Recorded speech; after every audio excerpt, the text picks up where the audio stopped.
I love my father. Nung nalaman ko tungkol sa totoong pagkatao ko, mas pinili kong protektahan si Mommy. Pero di yung rason para pumatay ako. Aminin ko, suma yung loob ko sa kanya dahil inabandon niya kami. Pero hindi naman sapat yung para patayin ko siya, di ba?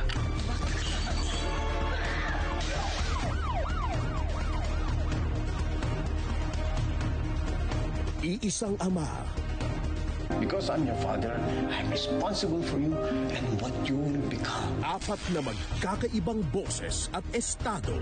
Lagi kong iniisip kung ano yung pakiramdam ng may kompletong pamilya.